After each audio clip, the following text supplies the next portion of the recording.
Okay, you're making the case that this has been going on for the last several years, and that's a question that Sachin Pilot must answer, because I have these figures over here.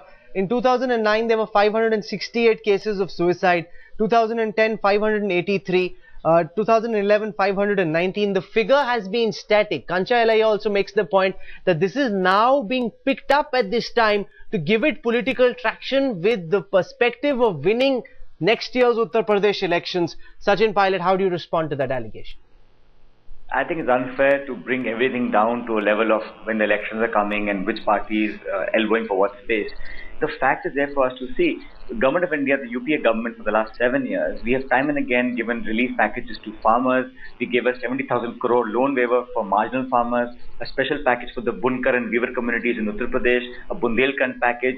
I mean, time and again, whether it's a flood or a drought, we come in and step into what we can. But the delivery mechanisms lie with the state government. How can any government say that because it happened in the past, it's okay for us to live with the same reality? The fact that you've been put to govern the state by the people of Uttar Pradesh, you have some moral obligation. You cannot shrug away your responsibility by saying that it happened earlier, so it can happen today. And what you've seen today in your program, and I've seen multiple stories of loot, of rape, of blunder, of anyone. The perception created in Uttar Pradesh is that you cannot get anything done unless you pay bribes, and the machinery has collapsed. So therefore, we are only putting a point that we must, as an opposition, make a point that the government has to be accountable. And Kancha Elaiya, you must respond to this, because the centre can only provide the money.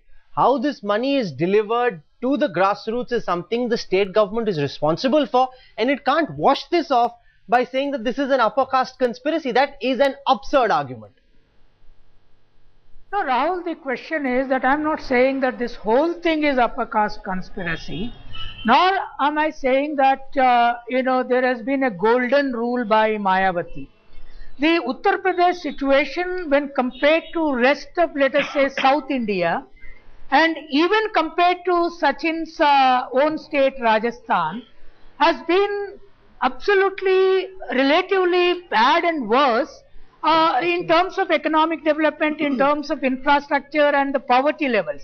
Your own report, I think, was absolutely right. I mean, there are officials who ask for money even when the dead body is there.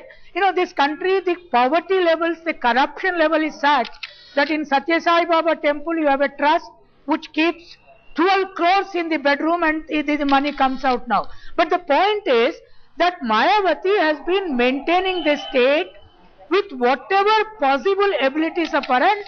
Okay, the central government budget 7,000 crores and other money which has come to that, maybe it is not properly spent, maybe there is lacuna in administration, but where is the absolutely good governance in this country? I mean, Sachinji must tell me that what kind of good governance on the whole in the nation, where Congress, which I have a lot of respect as a secular party, as against BJP, even there things are not very good. Okay. Even in Rajasthan, I can show a lot of areas like that.